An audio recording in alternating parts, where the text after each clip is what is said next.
우리가 무엇인가를 잊어버리면 찾으려고 애를 쓰지요. 근데 정말 어떤 것은 아주 필요한 건데, 정말 꼭 필요한 건데 잊었음에도 불구하고 전혀 모를 때가 상당히 많습니다. 예를 들면 우리가 살아가면서 여러 가지 꼭 필요한 거, 뭐 그냥 돈이라든가 이런 거는 소원해보고 나면 어떻게든지 만회하려고 애를 씁니다. 그러나 눈에 보이지 않는 중요한 것들, 우리에게 현실적으로 아주 중요한 것들이 있는데 그런 것들은 잊어버려도 그냥 모르고 지나갈 때가 참 많아요. 친구와 친구 사이에도 잊어버린 것도 많고, 때로는 가족 사이에도 잃어버린 것도 상당히 많습니다. 늘 그냥 그렇게 살지만 정말 있을까, 이런 것들이죠. 우리가 가정도 나라도 서로 신뢰하려면 서로 잊어버린 것을 찾아야 합니다. 그런데 찾을 것 중에 가장 첫 번째는 자기 자신이죠. 도대체 나는 누구냐? 현대인들은 자기 자신을 잃어버리고 삽니다. 아는 소크라테스도 말하기를 내 자신을 알라 이렇게 말해놓고는, 그리고 제자들에게 말했지만 자기도 그걸로 끝난 것이 아니라 평생토록 자기 자신을 찾으려고 분주히 그런 노력했습니다. 그럼 우리는 신앙인이니까 우리는 뭘 찾아야 할 것인가? 우린 신앙인인데 우린 신앙인으로서 뭘 잃어버렸을까? 오전 여러분 한 3가지를 말씀드리면서 꼭 여러분과 제가 이번 가을에는 이 3가지만큼은 다시 찾기를 주의 이름으로 축복합니다. 우리가 자주 개혁한다는 말을 씁니다. 개혁한다. 교회는 개혁해야 한다. 이런 얘기도 합니다. 요새 정치권에서는 어때요? 당이 개혁해야 한다. 이런 얘기 합니다. 여러분, 개혁이 뭔가요, 여러분? 많은 사람이 개혁 그러면 뭔가 새로운 것을 만드는 게 개혁이라고 생각하는데, 개혁은 새로운 게 아닙니다. 처음으로 가는 겁니다. 원래 그 당을 만들 때 초심으로 가는 게 개혁이고, 원래 교회를 세울 때 처음 가졌던 그로 하는 것이 그것이 이 개혁이지, 뭔가 새로운 것을 자꾸 집어넣어서 만드는 건 개혁이 아닙니다. 그러니까 여러분과 저에게 새로운 영적 개혁, 다시 말해 처음 것을 찾기를 주의 이름으로 축복합니다. 오전 본문을 중심으로 해서 우리가 처음 것을 찾자 이런 제목으로 말씀하려고 합니다. 자, 그럼 뭘 찾아야 할 것인가? 바울은 디모데에게 편지를 씁니다. 믿음의 아들 디모데에게 편지를 쓰면서 이렇게 디모데전서 5장 12절에 말씀하고 있어요. 처음 믿음을 저버렸으니 정죄를 받느니라. 해서 너는 처음 믿음을 찾아야 한다. 이렇게 말해요. 처음 믿음. 목사가 목사에게 보내는 편지인데, 목사에게 뭐예요? 너 처음 믿음 찾아. 얘기는 저도 목사지만 목사도 처음 믿음이 아니라 변질된 믿음으로 살고 있기 때문에 바울은 편지를 쓰면서 내가 첫 믿음을 찾아야 한다. 이렇게 말씀하고 있어요. 처음이 뭐예요? 성경은 처음을 태초라고 합니다. 태초에 하나님이 천지를 창조했다는데 태초가 곧 처음입니다. 모든 거의 처음이 태초죠. 처음엔 처음이 하나입니다. 다시 말해 모든 것의 첫 것이 뭐냐면 하나님입니다. 하나가 없는 둘은 없습니다. 결국 하나가 없는 둘이 없다는 얘기는 하나님이 없는 그 인생은 헛것이고 하나님이 없는 그 인생은 안개와도 같다는 것입니다. 결국 기초 없는 집을 짓는 것이고 기초 없는 학문이나 기초 없는 인생길을 닦는 겁니다. 왜? 바로 처음이 뭐냐면 하나님이니까 처음이 없이는 둘째가 없는 거죠. 그러니까 하나님 없이는 어떤 것도 존재할 수가 없는 겁니다. 솔로몬은 한때 믿음이 좋았습니다. 1,000번제를 드리면서 지혜를 받았던 지혜왕이니까요. 그가 변질되고 타락되어서 1,000군요를 드립니다. 그러면서 온갖 이방인을 불러다가 첩으로 삼고 온갖 세상 부귀를 누리다가 마지막 인생을 정리하면서 그가 전도서를 썼는데, 그런 전도서 1장 2절 말씀에서 이렇게 쓰고 있습니다. 전도자가 이르되 헛되고 헛되며 헛되고 헛되니 모든 것이 헛되다. 결국 하나님 떠나 살아봤는데 결국 그렇게 즐기며 세상을 살아봤지만 마지막 결론이 뭐냐면 하나님 없는 세상은 헛된 것이다. 이렇게 말씀하고 있습니다. 그러나 믿는 사람은 다릅니다. 왜? 우리는 처음이신 하나님이 우리와 함께 계시니까. 우리 예수 믿는 사람도 똑같이 아침이면 일어나야 되고 씻고 먹고 일하러 갑니다. 그러나 우리는 하나님 믿는 사람이라면 늘 그 모든 시작에 하나님께 드리는 예배와 기도가 있다는 것입니다. 하나님 없이 사는 인생, 결국 살아봐야 기초가 없기 때문에 외모는 갖출 줄 모르지만 그러나 얼마 가지 못해 무너질 수밖에 없는 것입니다. 항상 맨 앞에 있는 것이 중요합니다. 교회도 맨 앞에 서 있는 목사가 중요하고, 교인은 맨 앞에 서 있는 장로가 중요하고, 양들도 양 제일 앞에 있는 양 한 마리가 전체를 끌고 가는 겁니다. 솔로몬은 그래서 전서 12장에서 13절 말씀에 이렇게 말합니다. 이내 결국을 다 들었으니 하나님을 경외하고 그의 명령을 지킬지어다. 이것이 사람의 본분이다 해서 하나님의 말씀을 지키고 경외하는 것이 사람의 본분이라고 고백하고 있습니다. 처음 믿음, 많은 사람이 처음 믿음이 뭐냐? 그럼 내가 처음 등록할 때가 처음 믿음인가? 이렇게 생각합니다. 저는 27살에 교회를 처음 나왔습니다. 사실 교회 가겠다는 그런 뜻이 있어서 간 것이 아니라 가정의 평화를 위해서 교회를 그냥 끌려서 나왔습니다. 그리고 세례는 1980년 4월 1일 해필이면 만우절날 세례 받았습니다. 그리고 그 세례 받는 날 일부 예배 때 받았는데, 일부 예배 때 받았는 그 세례 받는 그날 그 시간에 저는 원래 엔지니어입니다. 제가 맡은 현장에 큰 사고 나서 저는 거지가 되었습니다. 이해가 안 되죠. 아니 예수 믿으면 복 받는다는데 난 예수 믿고 세례 받는 날 현장에 사고 나서 거지 됐으니까 어디 가서도 이건 얘기거리가 안 되는 겁니다. 그런 고난 속에서 그런 환난을 겪으면서 세상을 정리하고 31살에 신학대학 1학년으로 들어갔습니다.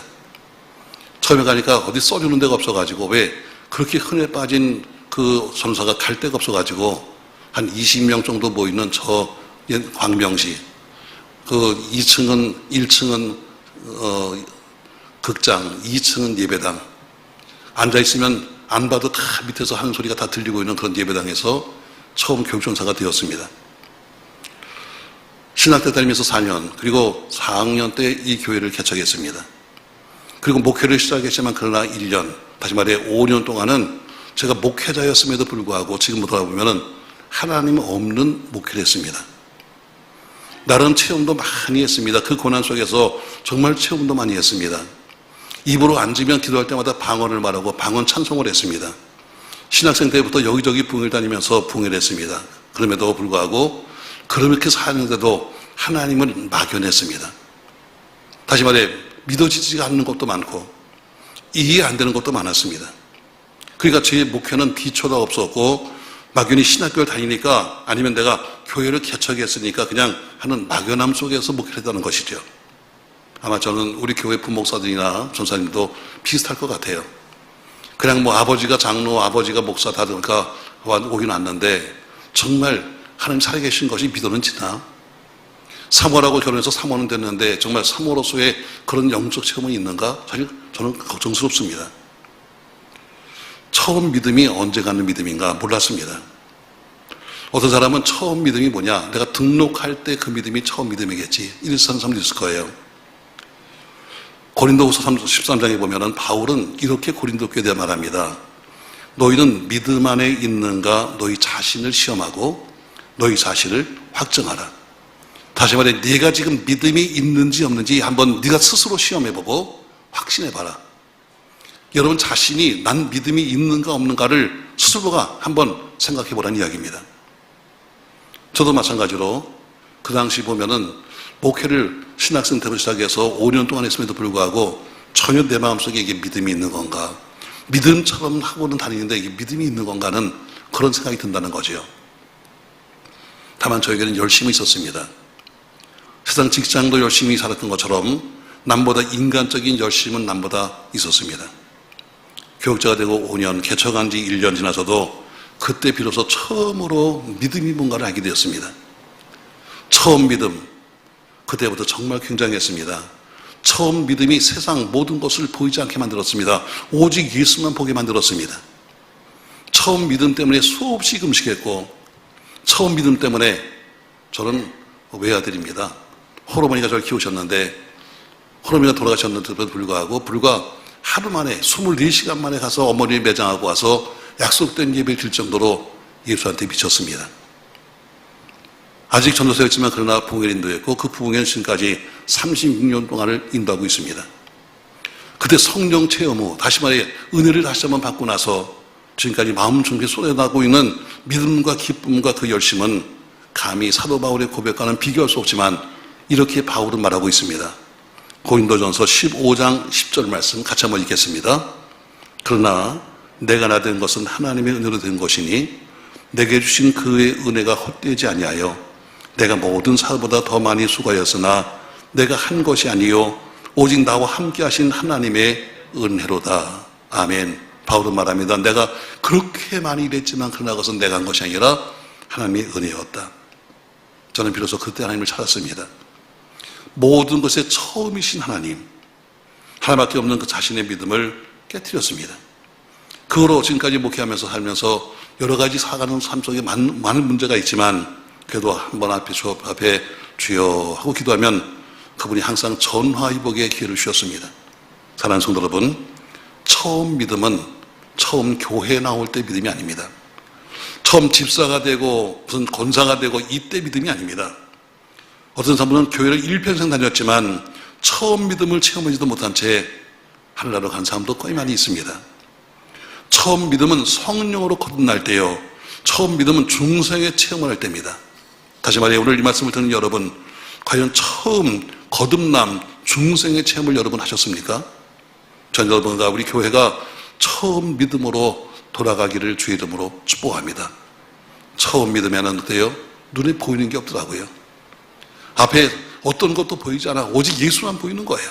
바로 이 믿음으로 돌아가야 합니다. 처음 믿음으로 가야 한다.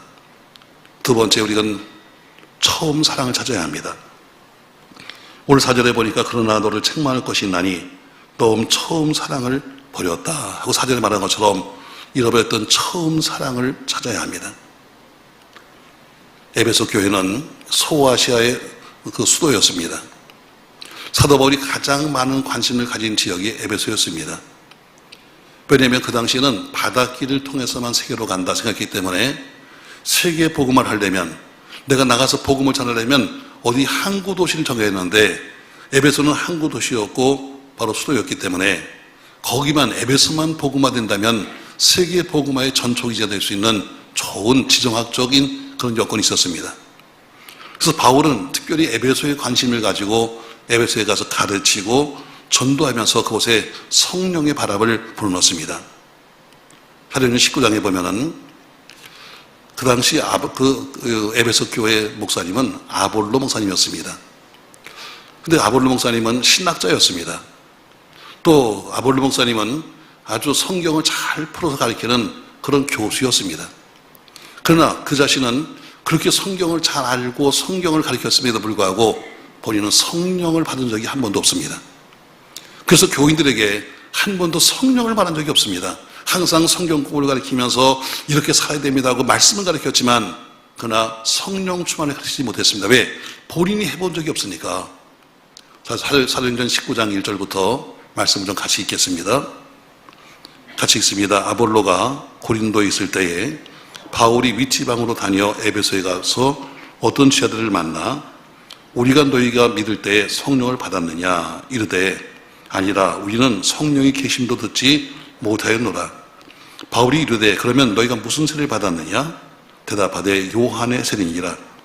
바울이 이르되 요한이 회개의 세례를 베풀며 백성에게 말하되 내 뒤에 오시는 이를 믿으라 하였으니 이는 곧 예수라 하거늘 그들이 듣고 주 예수의 이름으로 세례를 받으니 바울이 그들에게 안수하며 성령이 그들에게 임하심으로 방언도 하고 예언도 하니 모두 12사람쯤 되니라. 아멘. 오늘 한 번도 들은 적 없는 성령. 왜? 앞에 있는 그 아볼로 목사님은 신학자니까 성경 공부를 가르치고 말씀을 가르쳤지만 그러나 본인이 받은 은혜가 없으니까 은혜를 말할 수 없는 겁니다. 묻습니다. 너희가 믿을 때 성령 받았니? 그런 거 들어본 적도 없는데요.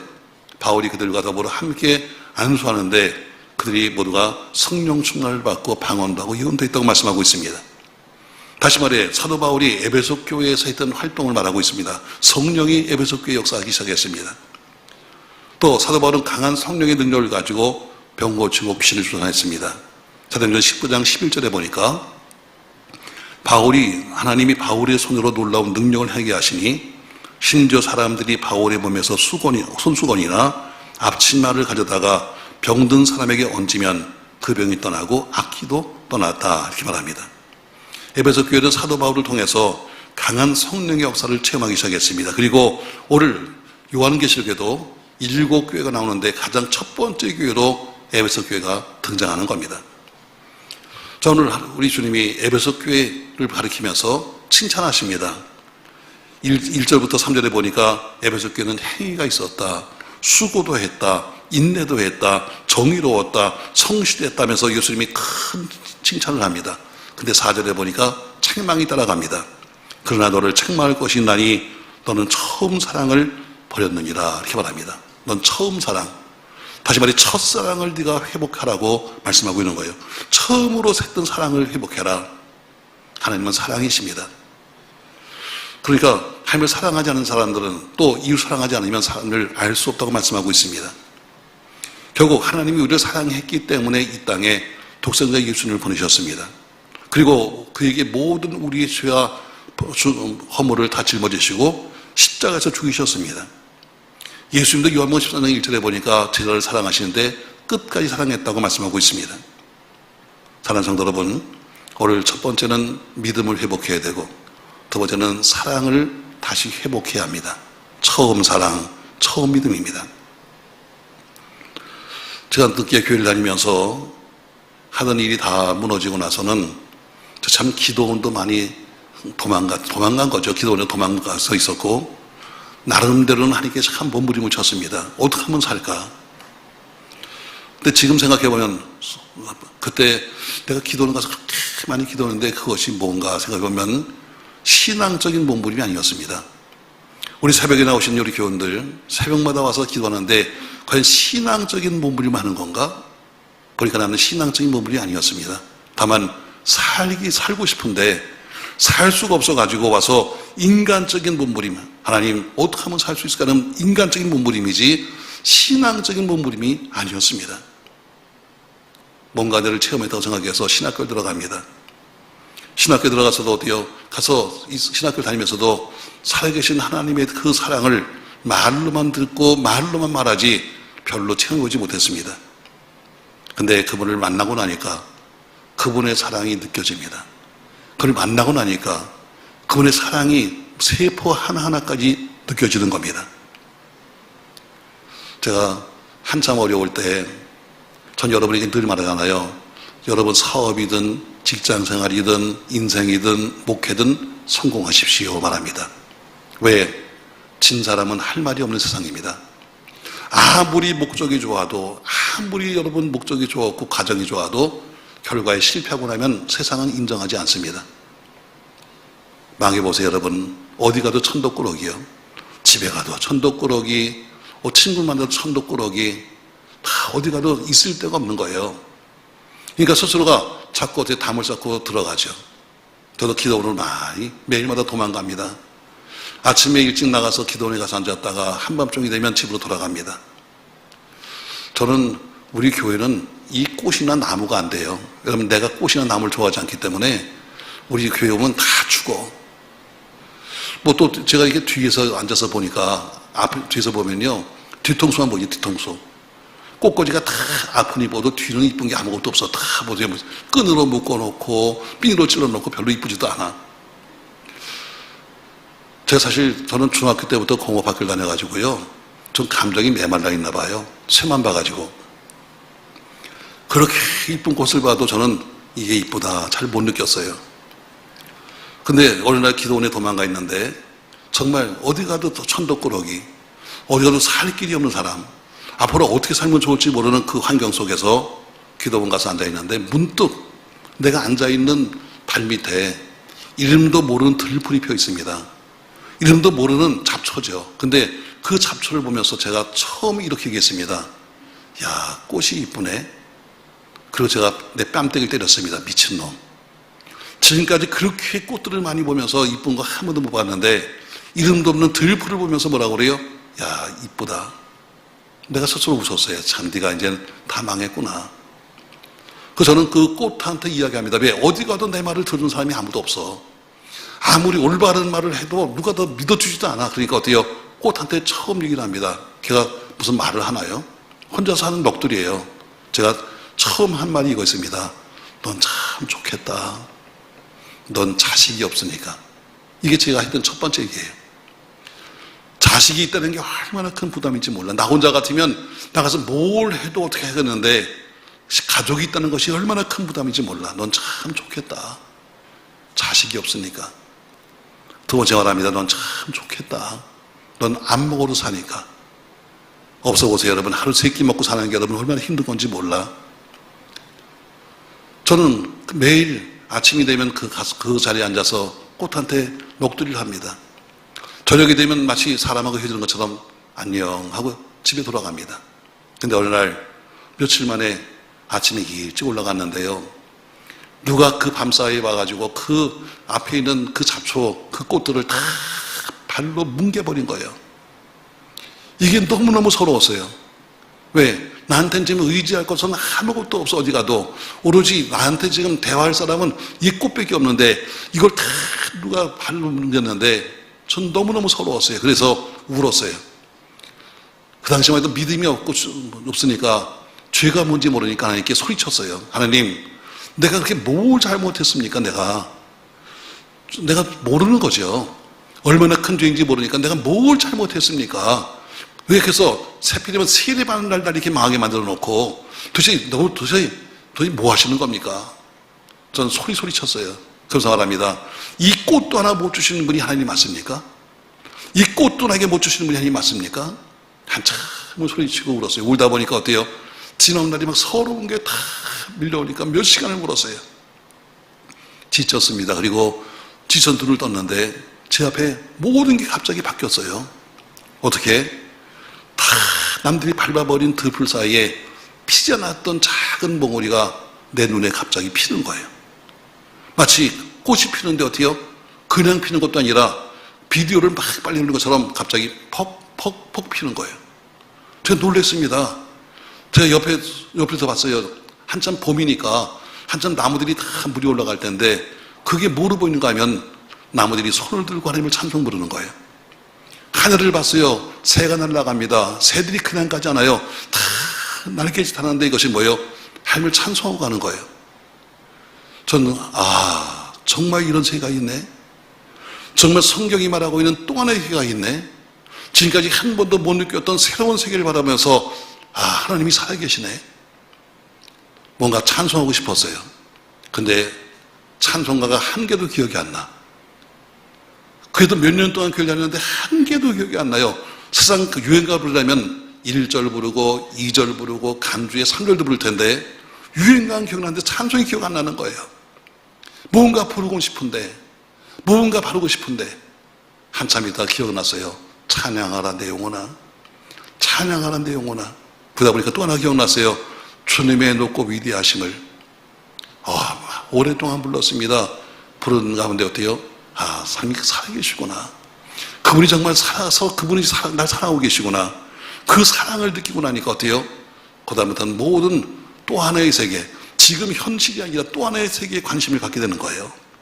사랑하는 성도 여러분, 전 여러분 아무쪼록 부르고 불러도 또 부르고 싶은 찬양, 그리고 그 사랑, 그 찬양 속에 뜨거운 사랑과 갈증과 감격이 있는 그런 은혜, 전 여러분 그런 옛사랑이 기억나기를 주의 이름으로 축복합니다. 로마서 8장 35절 말씀에 바울은 말합니다. 누가 우리를 그리스도의 사랑에서 끊으리요? 환난이나 곤고나 박해나 기근이나 적신이나 유나카이라. 어떤 것도 그리스도의 사랑에서 끌 수 없다는 것처럼 여러분 다시 한번 잃었던 주님과의 사랑을 회복하시길 주의 이름으로 축복합니다. 사랑이 회복돼야 합니다. 여러분 가정도 마찬가지입니다.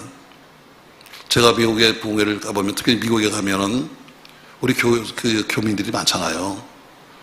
여러분 우리가 그렇게 가고 싶어하는 그 미국 사실 가서 고생하는 사람 상당히 많습니다. 처음에 떠날 때는 어때요? 다들 대부분 이렇게 말합니다. 애들 때문에 가서 왔습니다. 애들 때문에. 그래요. 애들 때문에 갑니다. 뭐 지금은 그래도 가는 길이 쉽지만 과거에 어때요? 가면 오지도 못하는 길이 옛날에는 불법 이민자로 가서 어때요? 나올 수가 있나요?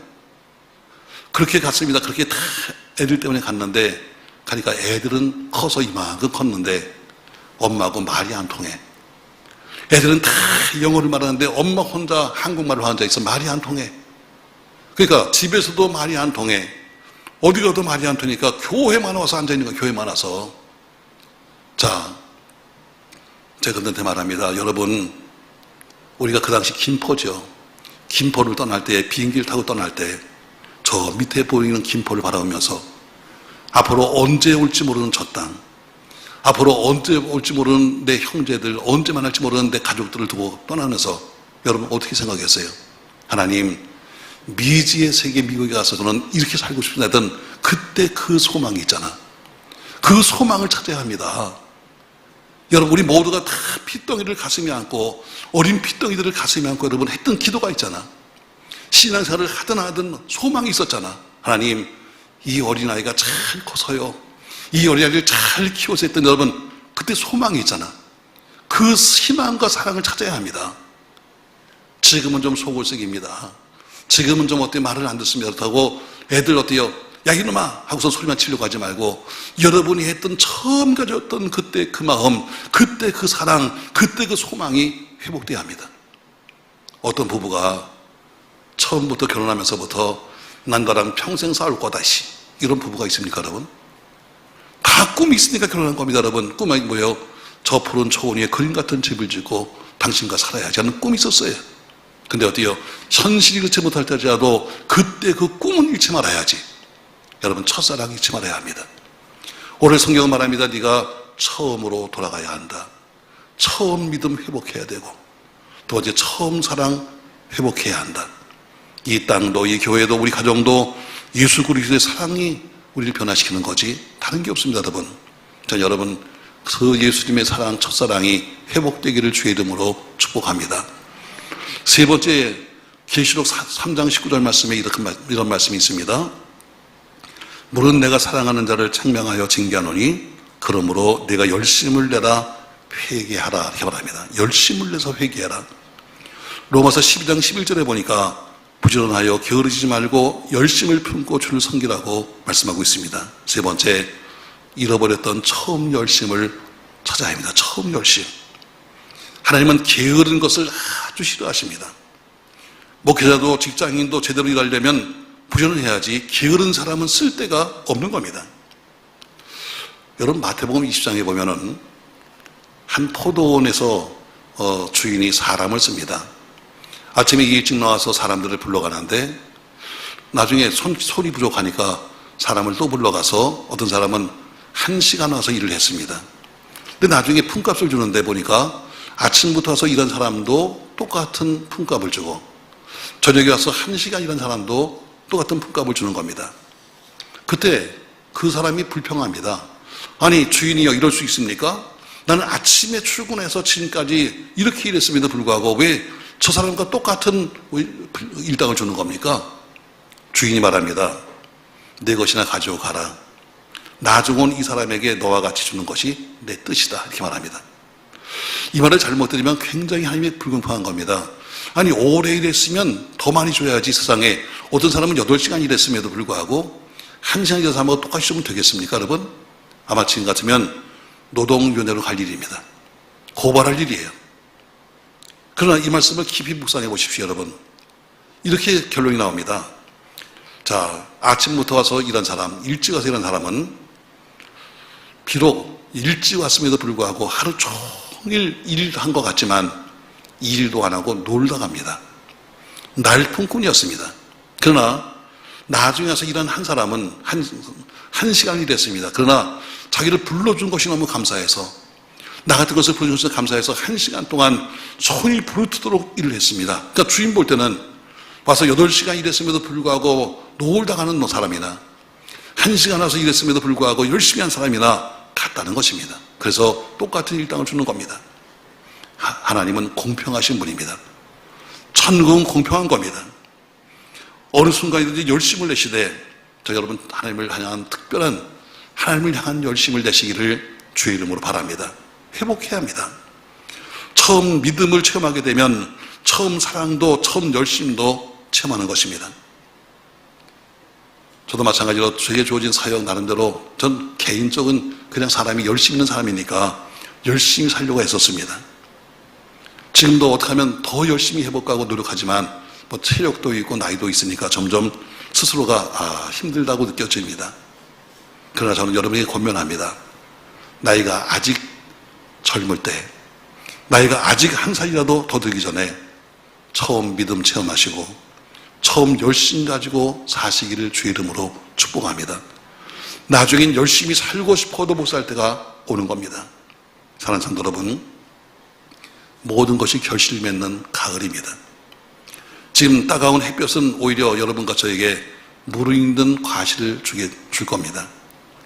잘 들어보세요, 여러분. 우리가 지금까지 아무리 많은 결실을 맺었다 할지라도, 지금 나무마다 주렁주렁 찍은 과일이 맺었다 할지라도 수확하기 전에 큰 비가 오거나 태풍이 불거나 갑자기 날씨가 추워지면 그 수고한 모든 것이 다 헛것이 되는 겁니다. 마지막 수확할 때까지 필요합니다. 아무리 여러분이 살아온 인생 속에 열매가 많다할지라도 맺힌 것으로 끝날 수 없습니다. 그래서 수확해야 되는 겁니다. 저 여러분 마지막까지 방심하지 말고 첫 열심, 첫 사랑, 첫 믿음이 회복되기를 주의 이름으로 축복합니다. 전 여러분에게 오늘 처음 것을 찾으십시다, 이런 제목으로 말씀했습니다. 오늘 본문의 요한계시록 2장 1절에서 5절에 보니까 에베소께 보낸 편지 속에서 너는 처음 믿음을 찾아라, 처음 사랑을 찾아라, 처음 열심을 찾아라, 이렇게 말합니다.